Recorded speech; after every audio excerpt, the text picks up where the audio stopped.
Tuhan, kami mengucap syukur. Engkau adalah Tuhan, kekuatan, kemenangan kami. Engkau adalah perisai kami, gunung batu kami. Hari ini kami mendengarkan suara kebenaran-Mu. Dan biar firman-Mu memerdekakan kami semua, Tuhan. Tuhan, jauhkan dosa-dosa yang tidak pantas dan kesombongan dari lidah bibir hamba-Mu. Tapi biarkan nama-Mu saja yang dipermuliakan dan Injil dikabarkan dengan sempurna. Di dalam nama Tuhan Yesus Kristus kami berdoa dan mengucap syukur. Haleluya. Amin.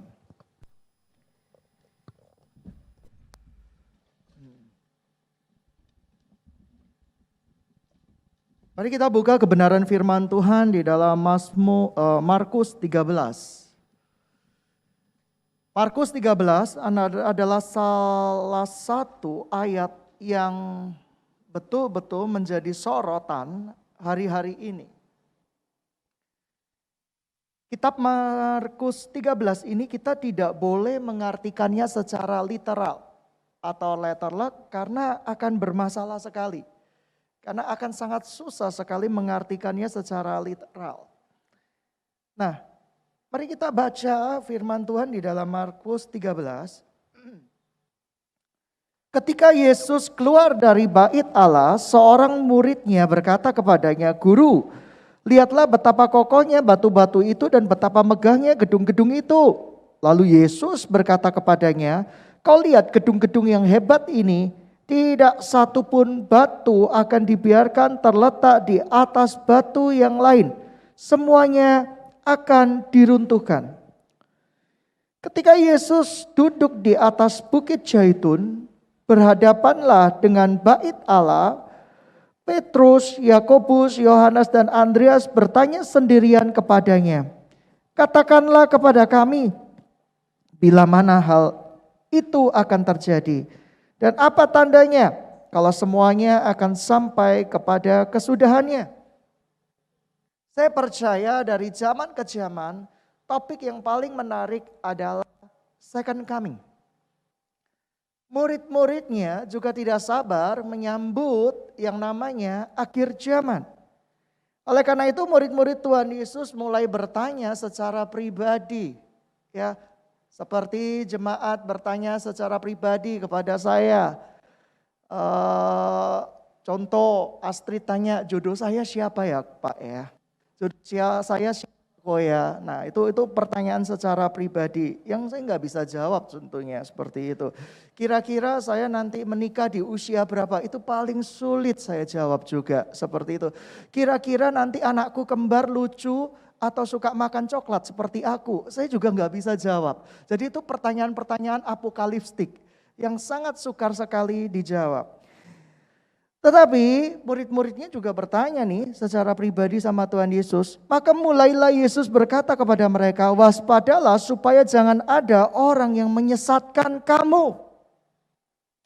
Akan datang banyak orang dengan memakai namaku berkata, 'Akulah dia,' dan mereka akan menyesatkan banyak orang."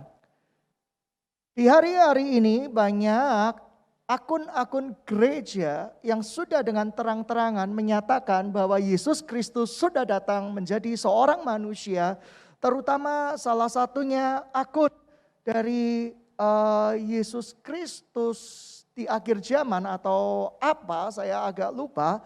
Tetapi dia menceritakan bahwa Tuhan Yesus sudah datang di Cina sebagai seorang perempuan. Dan banyak bermunculan akun-akun lain yang menyatakan bahwa Yesus Kristus sudah datang.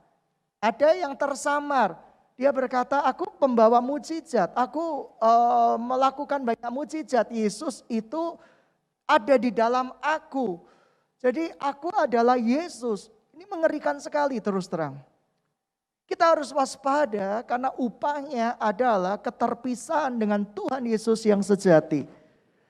Dan yang menarik sekali, salah satu orang yang mengklaim Yesus telah datang sebagai seorang perempuan itu memiliki jemaat yang luar biasa banyaknya.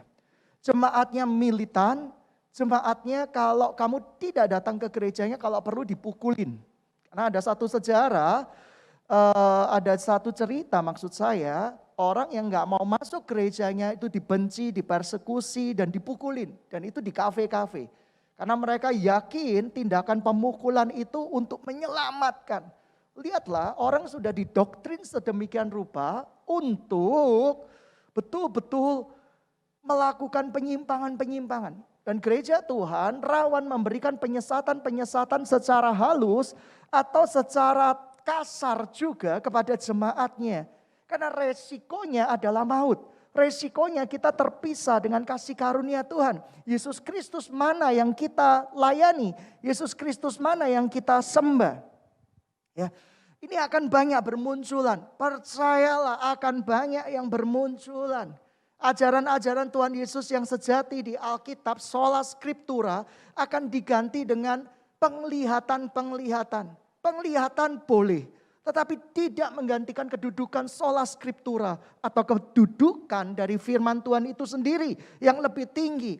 Karena banyak orang di akhir zaman ini mengajar kata Tuhan kemarin sore, kata Tuhan kemarin malam, dan itu dijadikan sebuah generalis atau semuanya orang-orang umum wajib melakukannya. Padahal suara Tuhan kadang berbicara, memang bisa berbicara secara pribadi, tetapi untuk kondisi dan waktu tertentu, tidak general semua. Ya, sekali lagi, dengan tujuan apa? Untuk mendapatkan nama dan pengaruhnya. Ingat, Antikristus datang, dia akan mendapat nama dan pengaruh. Mesias datang akan mendapat nama dan pengaruh terlebih dahulu. Dan pengaruh-pengaruh yang paling bagus adalah di sosial media. Di mana kita perlahan tapi pasti akan membodohi domba-domba yang polos dan tidak mengerti kebenaran firman Tuhan. Saya mengucap syukur di sini ada sekolah misi, sekolah Alkitab. Kita belajar bersama-sama kebenaran firman Tuhan. Dan kebenaran firman Tuhan akan memerdekakan kita. Tuhan Yesus tidak pernah berubah. Kalau para rasul dapat mimpi, kita bisa dapat mimpi. Kalau para rasul dapat penglihatan, kita bisa dapat penglihatan. Tetapi beda, penglihatan di zaman perjanjian lama dan perjanjian baru sudah selesai. Karena perjanjian lama, penglihatan-penglihatannya adalah untuk menubuatkan kedatangan Sang Mesias dan sudah digenapi. Nah, nubuatan-nubuatan di perjanjian baru itu pun sebagian besar sudah digenapi kecuali kitab Wahyu. Nah, kita mendapatkan nubuatan-nubuatan bersifat untuk menyambut kedatangan Tuhan. Mempersiapkan jalan buat umat Tuhan. Tidak boleh nubuatan-nubuatan sifatnya personal. Dan kita suka dengan nubuatan-nubuatan yang sifatnya personal itu. Kalau mau personal, didoakan. Tidak untuk umum. Ya, seperti itu. Jadi intinya bahwa nubuatan-nubuatan seperti itu harus kita uji dan kita pegang siapapun yang mengucapkannya. Sepunya karunia apapun orang yang mengucapkannya. Nah, dikatakan di sini di Markus 13 ayat 6, akan datang banyak orang dengan memakai namaku dan berkata, akulah dia, dan mereka akan menyesatkan banyak orang. Ini lucu, ini bagian di dalam Alkitab. Kitab Markus. Yang harusnya diartikan secara literal, tetapi para sarjana kebingungan mengartikan Markus 13.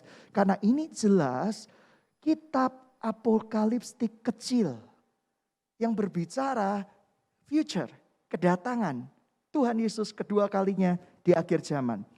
Dan 7, apabila kamu mendengar deru perang atau kabar-kabar tentang perang, jangan gelisah. Semuanya itu harus terjadi, tetapi itu belum kesudahannya. Kalau kita baca Markus 13 ayat 7 ini menarik sekali. Kenapa?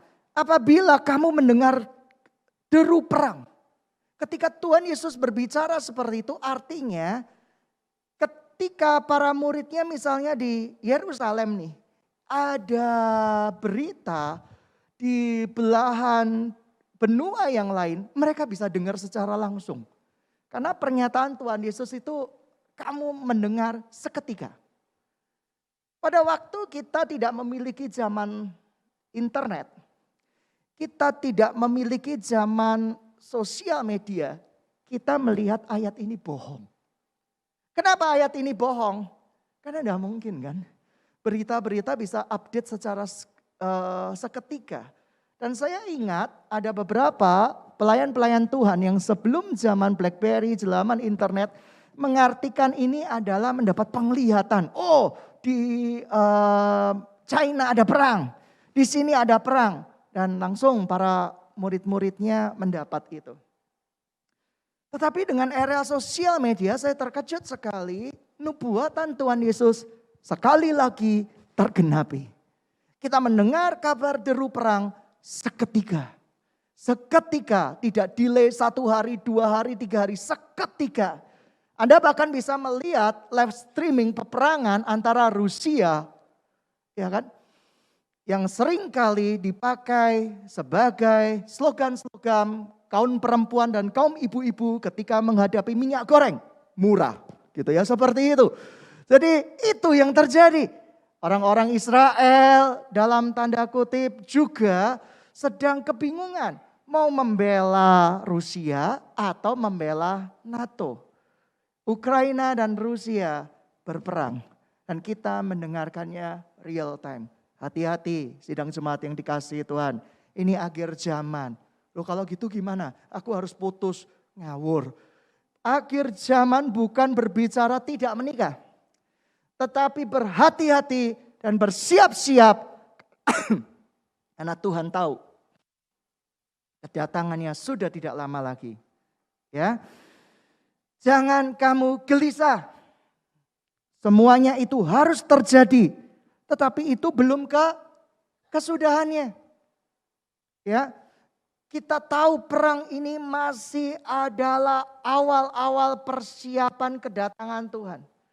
Persiapan kedatangan Tuhan di perang dunia pertama, perang dunia kedua. Apa yang kita tahu? Kita tidak bisa mendengar kabar deru perang itu secara instan. Tetapi jikalau engkau bisa mendengar kabar deru perang itu secara instan, waspadalah, waspadalah.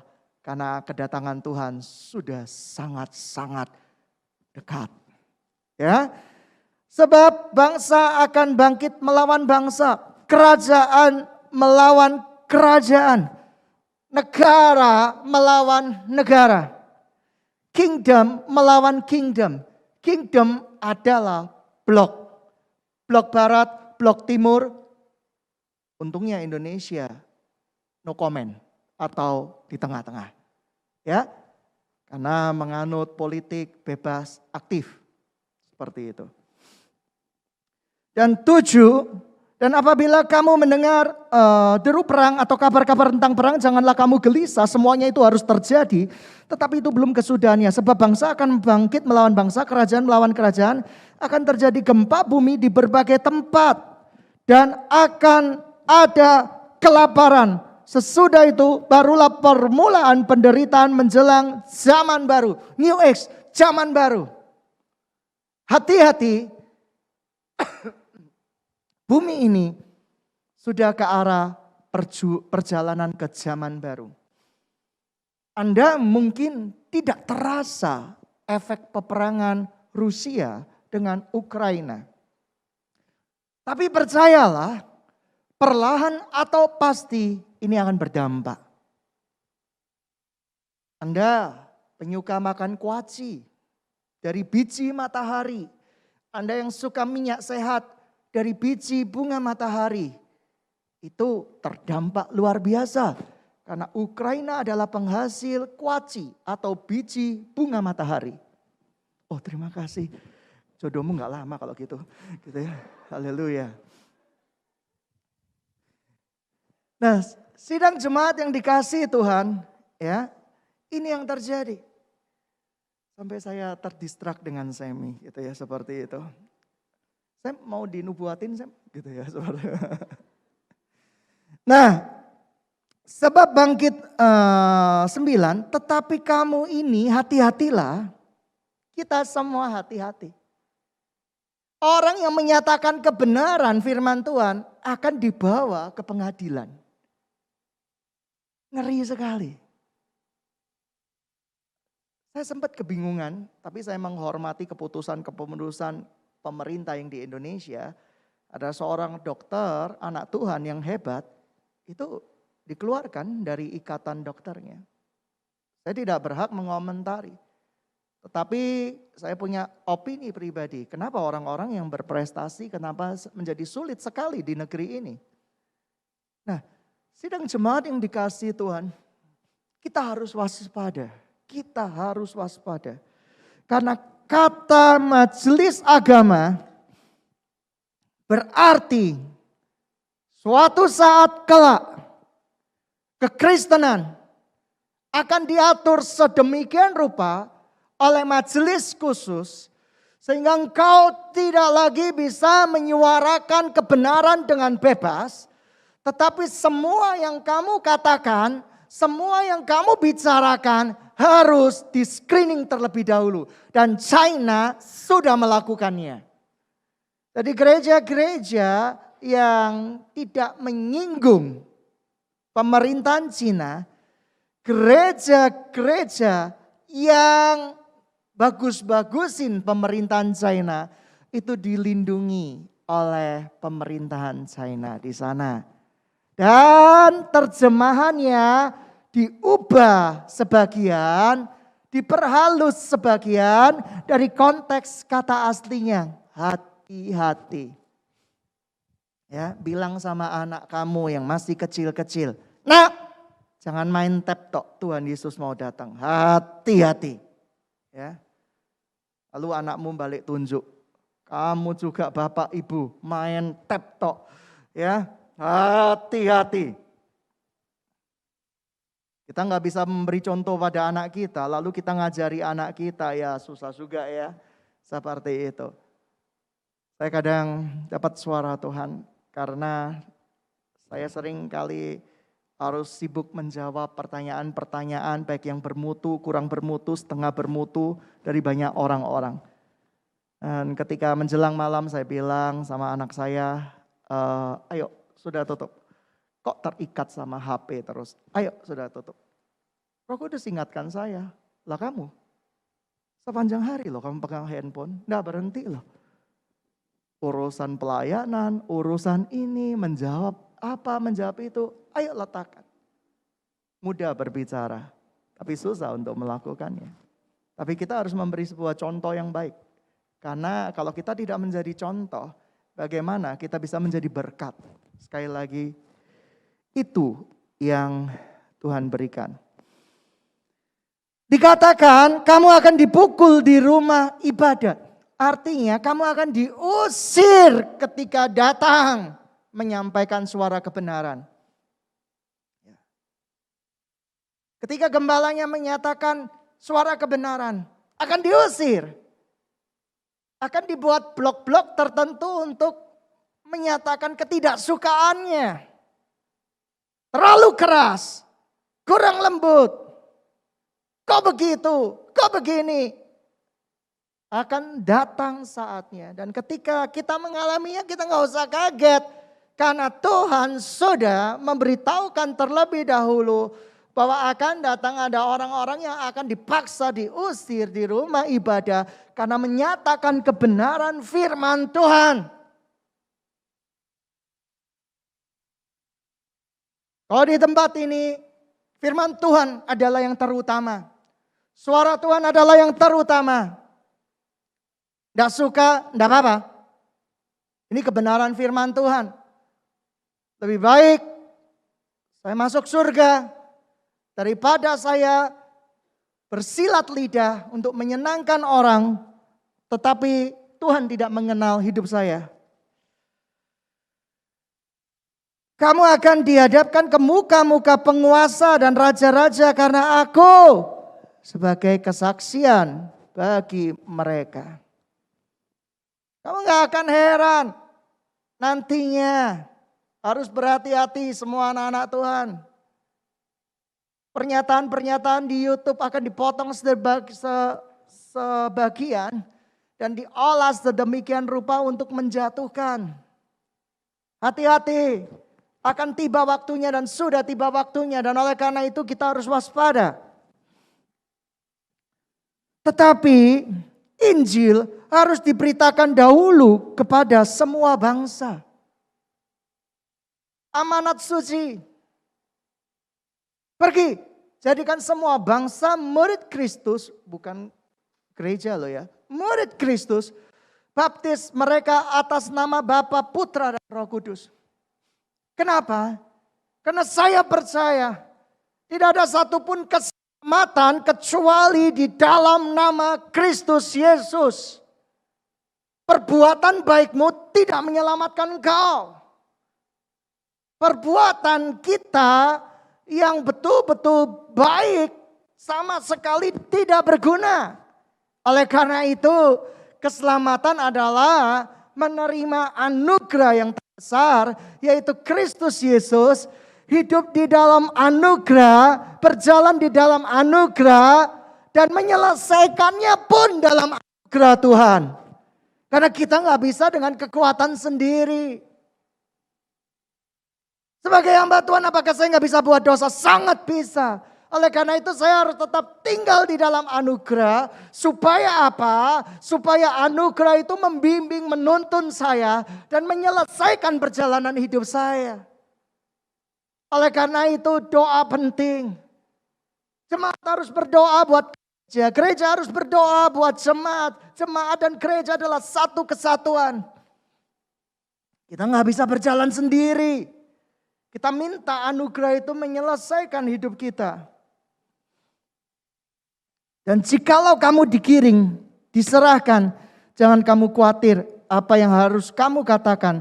Tetapi katakanlah yang dikaruniakan kepadamu saat itu juga. Tuhan akan memberikan hikmat kepada kita untuk berbicara saat itu juga.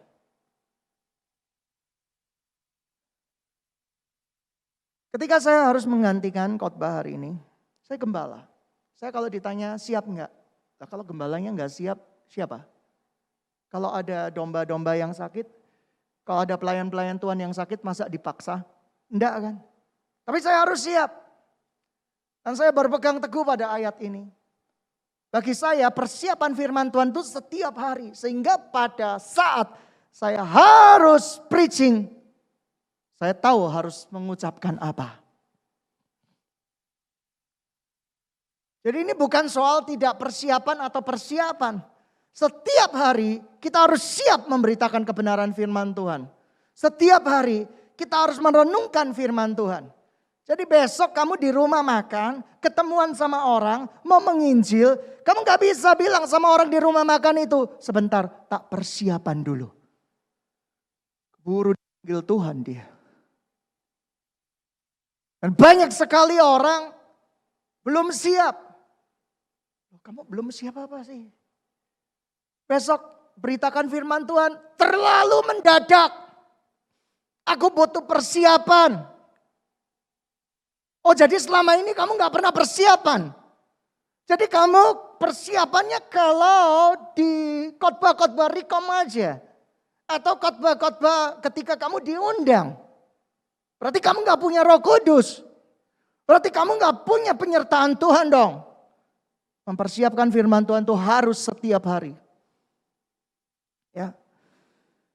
Tetapi Injil harus diberitakan dahulu ke semua bangsa. Dan jikalau kamu digiring, diserahkan, jangan kamu khawatir. Tapi harus kamu katakan, tetapi apa yang dikaruniakan kepadamu saat itu juga. Sebab bukan kamu yang berkata-kata, melainkan Roh Kudus. Gereja ini,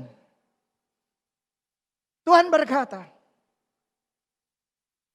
mulai masuk di dalam karunia mujizat dan kesembuhan. Belasan tahun kita teraniaya dengan pikiran-pikiran oleh orang-orang yang masuk di dalam gereja dan menyamar sebagai malaikat terang. Mereka pada intinya tidak mencintai Tuhan, tetapi mencintai nama baik mereka sendiri. Dan oleh karena itu, setiap kali saya berkata, kemarin saya dengerin lagu dari doa saya. Dan saya ciptain lagu. Saya nyanyikan di jemaat. Dengan nada-nada kuncinya tepat. Tentu saja saya harus tanya. Kalau saya nyanyi dengan kunci ini nadanya aneh tidak? kepada Evi. Tetapi apa yang terjadi? Sepulang dari gereja, kasak kusuk bijak bicara dan berkata, masa sih dapat dari Tuhan? Percaya kamu, karunia itu sudah selesai di zaman Kisah Para Rasul.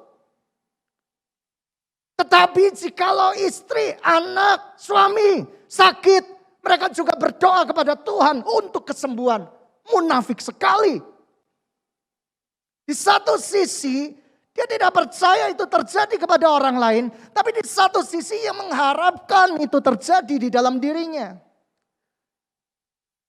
Tapi karunia-karunia itu tidak akan hilang. Tetapi karunia-karunia itu dikerahkan oleh Roh Kudus yang sedemikian lembut. Di mana ketika anak-anak Tuhan mendukakan hatinya, dia juga tidak mau memaksa kita. Maukah kita menjadi bejana yang dipakai menjadi alat kemuliaan Tuhan? Sungguh, gereja yang sedang dibentuk. Christ Mercy Center, it's not about me. It's about you and me. Grow together. Finish together. Dan masuk di dalam sorga yang senang. Bukan sorga tipu-tipu. Oleh karena itu, saya tidak pernah menekankan perpuluhan sama sekali.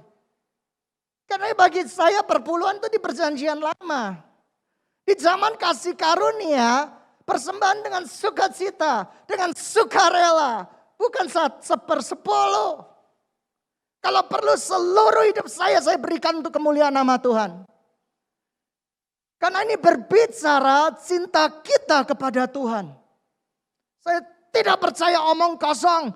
Kalau kita memberikan persepuluhan binatang pelahap. Saya bukan petugas insurance. Saya duta kerajaan Tuhan. Saya tidak percaya juga kalau tidak memberikan perpuluhan maka nggak bisa diberkati. Kamu kerja keras, kamu diberkati. Tetapi dengan persembahan yang sukacita kepada Tuhan untuk kepentingan rumah Tuhan, kerajaan Tuhan. 1/5, 1/2, tidak beri sama sekali asalkan sukacita. Saya percaya itu berkat yang tidak ternilai. Manusia melihat rupa. Kamu lihat ayat sebelumnya, persembahan janda miskin. Seringkali orang yang menyumbang gede-gede itu di stabilo. Ini menyumbang besar. Yang gak menyumbang besar, tidak di stabilo. Saya gedek-gedek. Tuhan mengenal hatimu. Tuhan tahu hatimu. Apakah gereja ini pernah memperlakukan sesuatu yang berbeda? Orang yang gak mampu gak dilayani? Orang yang kaya dikasih red carpet? No. Karena semua jiwa berharga di mata Tuhan. Semua jiwa berharga di mata Tuhan. 12. Seorang saudara akan menyerahkan saudaranya untuk dibunuh. Demikian seorang ayah terhadap anaknya. Dan anak-anak akan memberontak terhadap orang tuanya dan akan membunuh mereka. Akan terjadi sebuah kejadian dan sudah kejadian. Ayah membunuh anaknya. Dagingnya dimakan. Permulaan segala sesuatu sudah terjadi. 13. Kamu akan dibenci semua orang karena namaku. Siapkah engkau untuk tidak populer? Tetapi orang yang bertahan sampai pada kesudahannya, ia akan selamat. Apabila engkau berdiri melihat pembinasa keji itu di tempat yang tidak sepatutnya, para pembaca hendaklah memperhatikan. Maka orang-orang yang di Yudea harus melarikan diri ke pegunungan. Ini berbicara tentang penguasa-penguasa rohani yang suatu saat menjadi antikristus. Pergi, keluar dari Injil yang sama sekali bukan Injil. Gereja bukan PT atau perusahaan yang mencari untung rugi, yang berekspansi sana sini bersaingan dengan perusahaan lainnya. Gereja adalah kesatuan tubuh Kristus di mana kasih Tuhan yang diceritakan. Gereja bukan motivator sejati untuk membangkitkan semangat orang-orang yang ada di dalamnya. Sehingga orang-orang di dalamnya menjadi bersemangat dengan kekuatan motivasi itu. Gereja adalah menyerahkan semua orang yang ada di dalamnya dalam anugerah Kristus yang sejati, di mana anugerah itu memampukan kita untuk melawan balik dosa. Anda yang diperbudak dosa, sudah belasan tahun, sudah puluhan, Anda merdeka dan dimerdekakan di dalam hukum kasih karunia itu. Dengan kasih karunia yang sama, kita bisa bertahan sampai akhirnya. Dengan kasih karunia yang sama, kita bisa menyelesaikan pertandingan kita dengan baik di hadapan Tuhan. Sidang jemaat yang dikasihi Tuhan. 15. Orang yang sedang diperangi dan di atas rumah, janganlah ia turun masuk mengambil sesuatu dari rumahnya. Kan suatu saat Anda mungkin sedang punya rumah diberkati Tuhan, rumah mewah, barbecue di atas rooftop. Ketika suara Tuhan mendengar dan kau bisa mendengar suara Roh Kudus, lari daripada kamu ditangkap, kamu dijadikan sasaran antikristus. Ya segala lari. Jangan siap-siap. Koin kriptoku mana? Bitcoinku mana? Emasku mana? Perhiasanku mana? Dan yang perempuan, minyak gorengku mana? Stop, lari. Wajanku kosong, tinggalin. Gak sempat, masih sempat-sempatnya matikan gitu ya. Atau yang paling parah menyelesaikan barbeque dulu. Ini tipikal orang pragmatis. Udah, Tuhan Yesus mau datang lah. Kita makan dulu lah, makan ya. Itu masih ada stick yang belum habis ya. Santai aja. Ya hati-hati ya orang yang suka santai. Tiba-tiba semuanya rapture, kamu sendirian dengan barbeque-mu. Hati-hati. Dan orang yang sedang di ladang jangan kembali untuk mengambil pakaiannya. Ya. Petani-petani di ladang biasanya mereka tidak berpakaian. Karena supaya lebih cepat bekerjanya. Nggak usah tinggalin sempat-sempatnya ngambil pakaian. Tuhan akan gantikan kita dengan pakaian kemuliaan kita. Celakalah ibu-ibu yang sedang hamil dan menyusukan bayi pada waktu itu. Berdoalah supaya semuanya itu jangan terjadi pada musim dingin. Ini nubuatan yang luar biasa. Tapi lihatlah, rencana Tuhan tidak gagal. Tidak pernah gagal. Tetapi kedatangan Tuhan, ya, itu tergantung iman orang percaya. Tuhan berkata, berdoalah supaya tidak terjadi pada musim dingin. Tuhan tahu mungkin itu terjadi pada musim dingin, tapi berdoalah supaya itu tidak terjadi.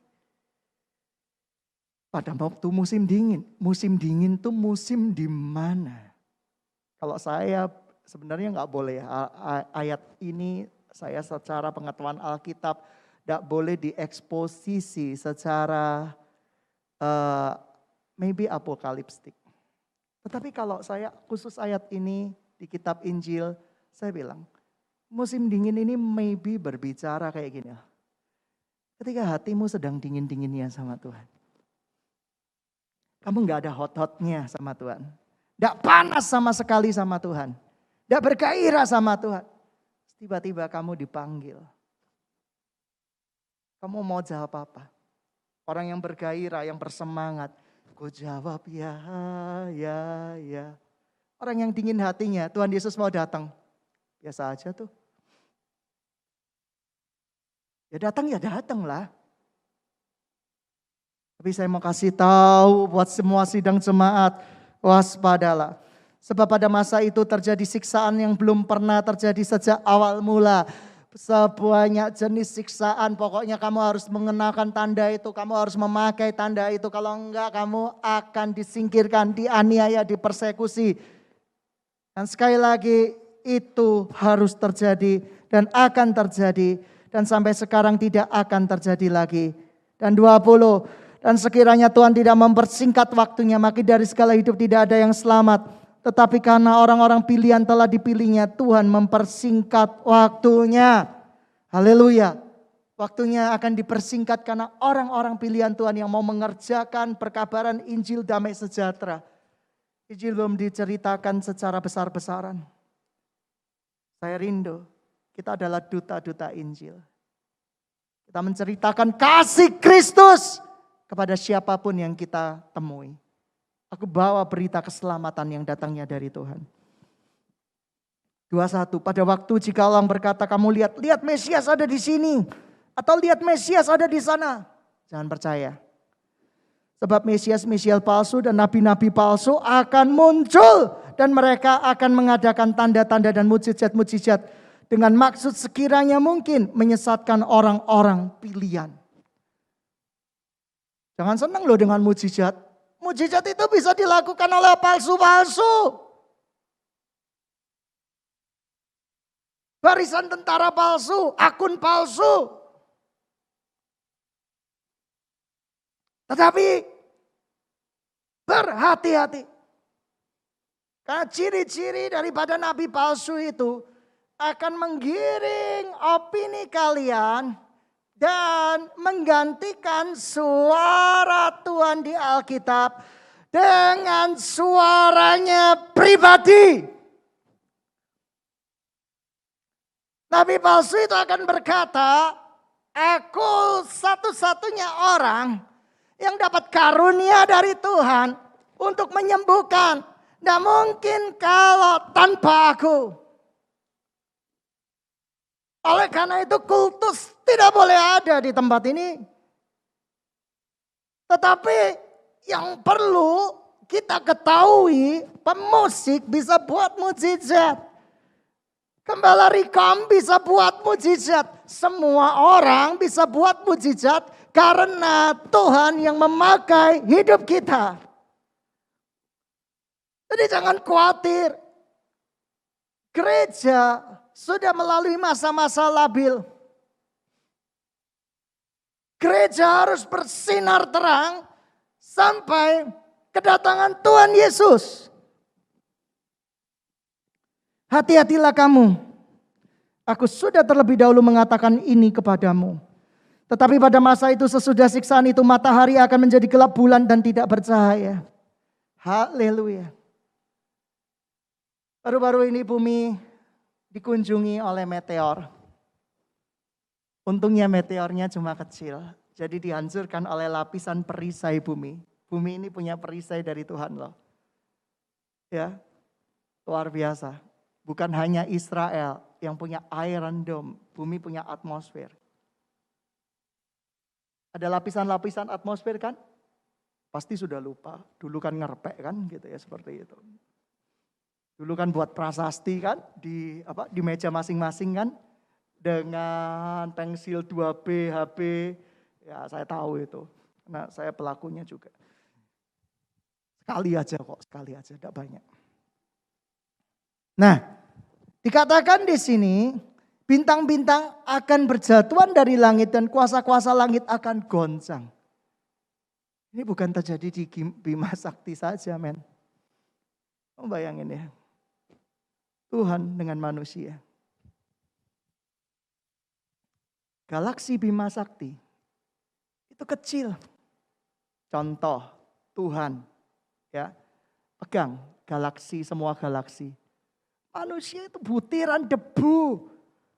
Dia berjalan ke sini jauh sekali, ditemukan begitu banyak galaksi baru, diperlukan dengan kemungkinan bumi yang baru. Exoplanet, exodus planet. Orang-orang dari antariksa mereka sudah tahu bumi sudah gak layak huni. Oleh karena itu mereka berinvestasi di planet Mars. mencari cara supaya ada exoplanet, exodus planet, sehingga ketika bumi ini kering kerontang dan menjadi merana seperti planet-planet yang sudah mati, mereka ada kesempatan membangun koloni yang baru di planet-planet yang lain. Ini kepintaran kan? Mereka pandai sekali. Mereka bisa ciptakan pesawat ula-alik. Bisa pergi, bisa pulang. Kalau kita mungkin bisa pergi, nggak bisa pulang. Tetapi itu yang terjadi. Mereka mencari exodus planet, planet untuk menjadi jalan keluarnya bumi. Anda nggak kerasa kan? Tanda-tanda zaman, kita belajar dari pohon ara, udah deket loh. Lapisan kutub utara mencair lagi sebesar kota Roma. Kota Roma itu gede loh, bukan biskuit. Sehingga Anda harus waspada dengan hal itu bahwa ini mencair. Akibatnya pemanasan global. Kalau Anda punya AC mobil atau punya AC kantor, seringkali Anda tidak waspada kan? Yang disalahin tukang AC kan? AC-nya terlalu kotor, cuci. Dipanggillah teknisi AC, dicuci. Kok nggak dingin? AC-nya sudah rusak, beli baru. Kamu nggak tahu ya fungsi AC apa? Fungsi AC bukan kulkas. Fungsi AC yaitu ada perpindahan massa dan panas di mana suhu udara di luar bisa diturunkan beberapa derajat lewat freon. Jadi kalau suhu di luar panas, AC-mu sebagus apa mereknya nggak akan berfungsi. Jadi kasihan tukang-tukang AC, seringkali disalah-salahin, Kak pinter ini, gak beres ini. Otak kita yang gak beres, iya kan? Tukang AC disuruh seperti Tuhan. Kamu beli AC setengah PK, 1,5 PK, tapi udaranya di luar sana 60 derajat Celcius. Mau didinginkan sampai seperti apa? Bisa, yaitu supaya tidak ada panas yang bisa masuk. Jadi kamarmu, kosmu dikasih styrofoam, aluminium foil supaya tidak ada panas yang bisa masuk dan udara dingin bisa terkumpulkan dan tidak keluar lagi. Kulkas kamu nanti lama-lama kamar kosmu. Ya kan? Styrofoam mati, kenapa? Enggak ada udara, enggak ada sirkulasi perpindahan udara. Oleh karena itu sidang jemaat yang dikasih oleh Tuhan, waspadalah. Beberapa waktu yang lalu saya mimpi. Sampai keringat dingin. Saya bermimpi di kumpulan hamba-hamba Tuhan. Tapi pakaiannya mereka sederhana. Tiba-tiba ada suara di udara yang sangat menakutkan.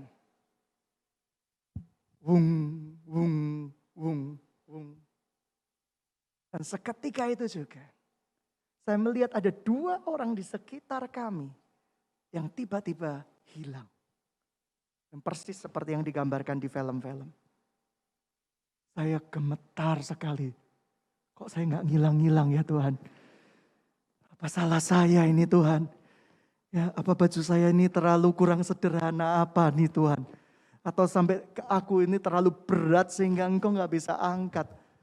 Tapi cuma seketika itu juga dan saya bangun. Dan saya tahu, saya sudah beberapa kali mendapatkan mimpi soal ini.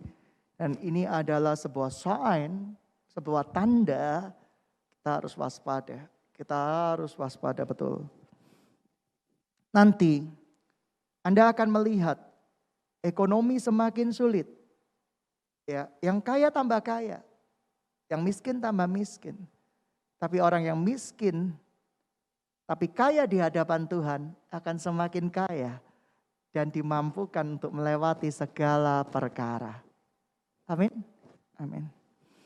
Dan dikatakan di sini, pada waktu itu akan melihat Anak Manusia datang dalam awan-awan dengan segala kekuasaan dan kemuliaannya. Luar biasa. Saya percaya Tuhan Yesus akan datang kembali, karena itu Dia berjanji. Dan pada waktu itu Ia akan menyuruh keluar malaikat-malaikatnya. Tuhan datang, Dia akan suruh keluar malaikat-malaikatnya. Luar biasa. Dan mengumpulkan orang-orang pilihannya dari keempat penjuru bumi dan ujung bumi sampai ke ujung langit. Bisa bayangkan ya, Tuhan Yesus di awan-awan. Terus Tuhan perintahkan bala tentara malaikat, jemput orang-orang pilihannya. Amin. Amin. Jadi kalau kamu di rumah sakit, kamu lagi sakit, terus tiba-tiba lihat malaikat, kamu jangan bilang jemput.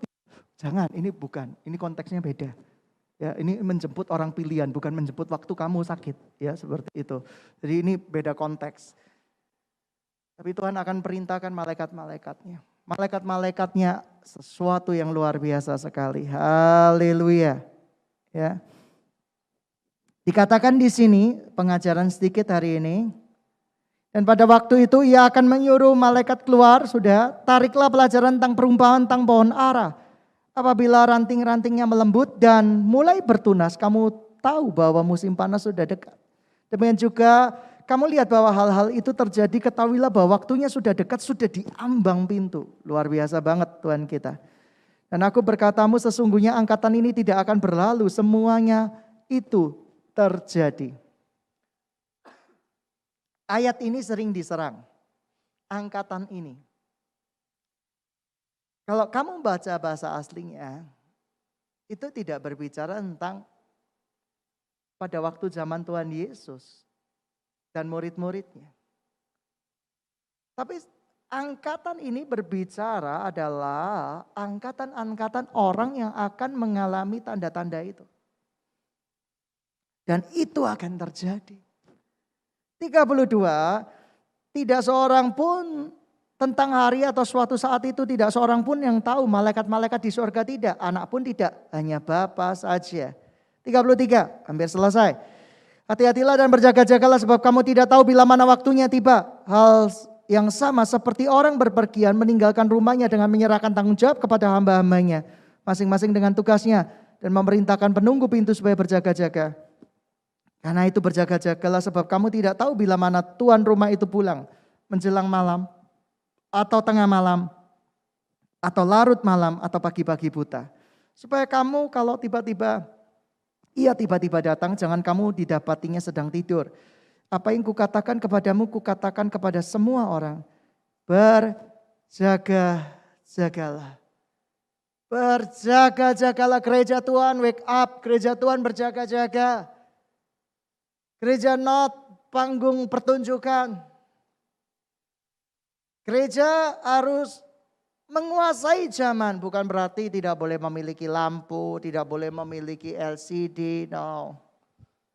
Tetapi gereja tidak boleh menjadikan itu menjadi unsur segala-galanya di dalam gereja Tuhan.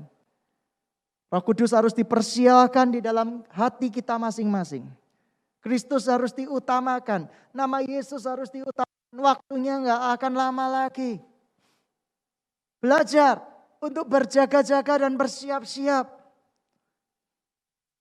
Mungkin tidak lama lagi kita akan melihat penggenapan terakhir janji Tuhan terjadi.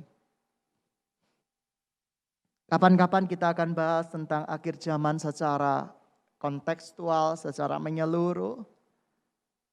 Sehingga kalian tahu bahwa waktunya sudah tidak lama lagi. Saya tidak sabar bertemu dengan Tuhan yang paling saya nantikan sejak saya kecil. Dari kecil saya selalu bertanya, saya ingin ketemu Tuhan. Tuhan Yesus sahabat anak-anak, saya ingin ketemu dengan Tuhan. Dia adalah Raja saya, Dia adalah segala-galanya di dalam hidup saya. Sebuah perjumpaan yang saya percaya itu dinantikan oleh seluruh umat percaya di muka bumi ini. Mari, yang pertama, Kabarkan Injil damai sejahtera ke ujung-ujung bumi. Lewat media sosial, lewat apapun. Minta kuasa Roh Kudus yang memampukan. Ada orang sakit kista, susah punya anak. Dia berdoa kepada Tuhan. Dia melakukan permohonan doa dan Tuhan menjawab doa dia dan dia diberi anak. Saya mendengar itu, God, you're amazing. Janjimu begitu hidup. Janjimu begitu sempurna, ya dan amin. Ada yang mustahil bagimu. Ada orang yang gak punya uang, gak bisa ke dokter. Fotonya ada, buktinya ada orangnya masih hidup. Ada muncul benjolan di leher. Roh Kudus katakan itu ada semacam uci-uci atau nana yang tertahan di dalam. Dia gak punya uang, dia kesakitan sekali. Dia berdoa, memohon bantuan doa di tempat kami. Beberapa hari kemudian, sesuai dengan suara Tuhan, meletus. Berlama-lama. Dia hidup di dalam kesakitan dan meletus. Kempes. So easy. Ketika Tuhan mau menolong orang itu gampang banget. Mau membalikkan ratapanmu menjadi tari-tarian itu mudah banget. Saya percaya di HFH punya slogan, mudah banget. Bukan murah banget ya, mudah banget. Oleh karena itu, ada yang kritik saya. Kasih di DM. Di awal-awal pelayanan, kritik lucu-lucuan sih. Tapi kok tangannya enggak geter gitu sih. Kayak enggak ngoyoi. Saya kan kalau doa cuma gini kan, pendoa-pendoa di sini mana ada pendoa-pendoa Baal. Hati-hati loh ya menjadi pendoa-pendoa Baal. Yesus, Yesus. Yesus enggak budak.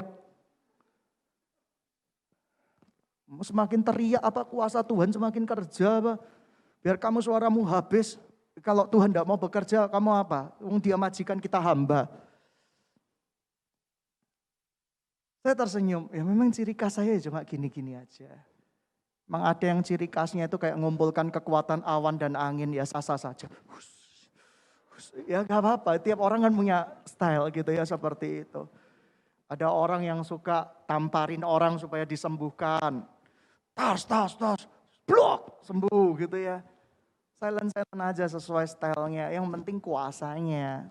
Yaitu dari Tuhan atau tidak, itu yang paling penting. Oleh karena itu sidang jemaat yang dikasihi Tuhan, mari. Yang kedua, perkabaran Injil di semua bidang untuk mempersiapkan kedatangan Tuhan. Yang kedua, kamu harus ingat, kita berdoa jangan sampai ini terjadi di musim dingin. Di mana gereja dingin, di mana engkau tidak ada bahan bakar sama sekali. Terus kita dijemput Tuhan, waspadalah. Dan yang ketiga, apa yang Tuhan perintahkan bahwa kita harus berjaga-jaga.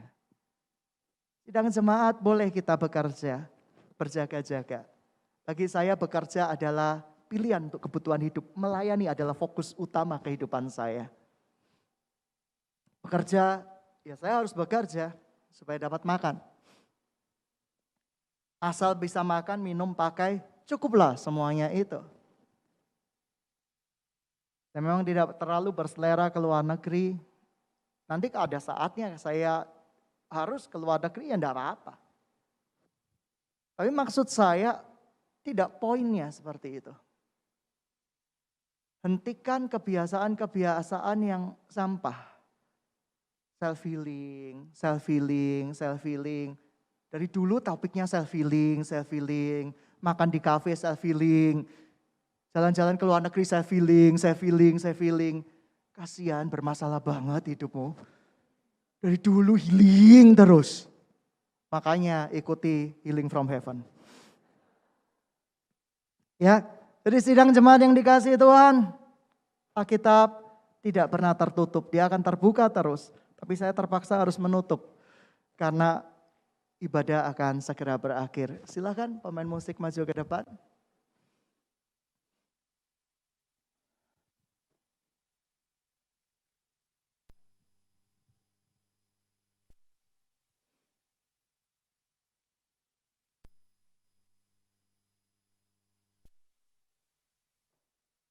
Mari kita bangkit berdiri tempat kita masing-masing.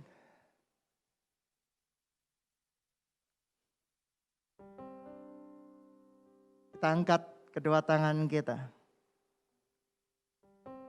Allah kuasa melakukan segala perkara. Allahku Maha Kuasa. Kira para masakaratakara. Dia ciptakan seisi dunia, hapus segala dosa. Allahku Maha Kuasa. Mari kita angkat tangan bersama-sama. Allah kuasa. Allah kuasa melakukan segala perkara. Allahku Maha kuasa. Kirapa karana sakaroboso. Dia ciptakan seisi dunia, hapus segala dosa. Allahku Maha Kuasa. Sekali lagi, Allah kuasa. Allah kuasa. Kami percaya Allahku berkuasa di dalam Kristus Yesus. Katakan kepada hidup kita,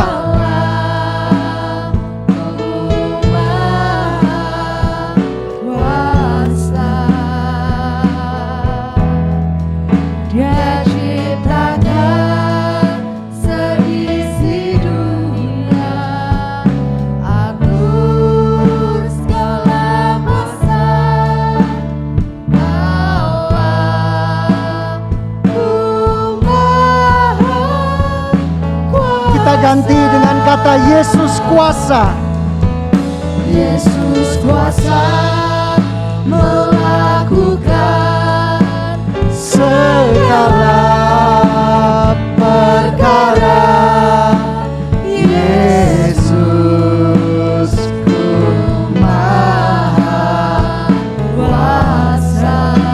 Kira pakara para masuk. Dia ciptakan seisi dunia, Atur segala masa.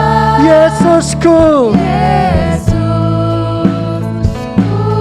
Maha kuasa. Sekali lagi, Yesus kuasa. Haleluya. Yesus kuasa. Aku percaya. Melakukan segala perkara. Yesusku. Yesusku Maha kuasa.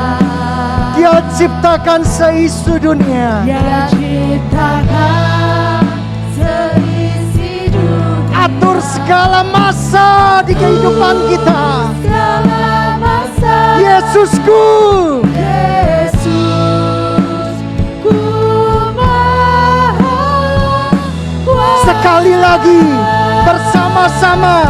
Yesus kuasa. Yesus kuasa melakukan Amin. segala perkara. Yesusku. Yesusku. Maha kuasa. Aku percaya.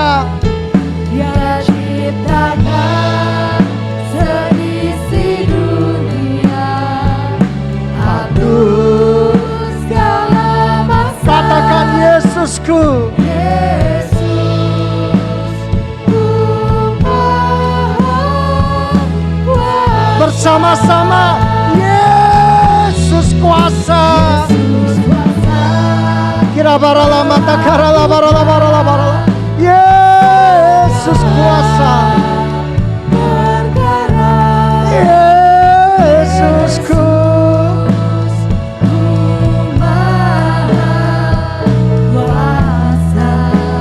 Dia ciptakan, dia ciptakan.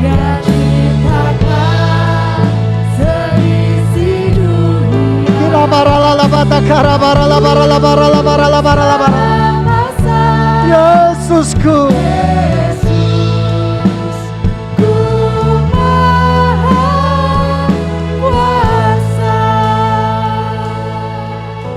Siapa yang percaya Yesus kita Maha Kuasa, angkat kedua tangan.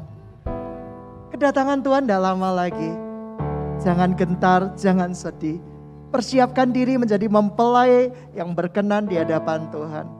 Setiap orang punya kejatuhan, setiap orang punya dosa, setiap orang punya kesalahan. Tapi Yesus kita berkuasa. Yesus kita berkuasa atas setiap masa di dalam kehidupan kita. Kita bangkit bersama-sama. Dia adalah perisai dan gunung batu kita. Dia yang berkata kepada laut merah terbukalah. Dia yang berkata kepada jalan-jalan yang tertutup terbukalah. Dia adalah Tuhan yang punya maha kuasa. Oleh karena itu saya berdoa. Kita angkat tangan semua, siapa yang punya permasalahan. Siapapun di dalam nama Tuhan Yesus Kristus. Tuhan berkuasa. Yesus berkuasa, Yesus memulihkan, Yesus membuat jalan, Yesus membuka jalan. Di dalam nama Tuhan Yesusku, kami percaya Allah kami di dalam nama Kristus Yesus mampu melakukan segala perkara. Kami percaya Tuhan, hanya Engkau, kami percaya kami mempunyai hari esok. Bersamamu kami punya masa depan yang penuh pengharapan. Kami percaya. Sidang jemaat, kami percaya. Kita doa bersama-sama sebelum acara dilanjutkan. Sidang jemaat yang dikasihi Tuhan, berkat perkenanan Allah Bapa, Putra, Roh Kudus ada pada kita. Diberkati acara-acara selanjutnya sampai selesai. Kau pulang dengan bawa damai sejahtera dari Allah Bapa, Putra, Roh Kudus yang memimpin kehidupanmu sekarang sampai akhir zaman. Engkaulah jemaat yang terpilih, imamat rasuli, imamat rajani, bangsa kudus, umat kepunyaan Allah. Pergi jadikan semua bangsa murid Kristus. Baptis mereka atas nama Bapa, Putra, dan Roh Kudus. Yang percaya engkau diberkati Tuhan Yesus, sama-sama katakan amin.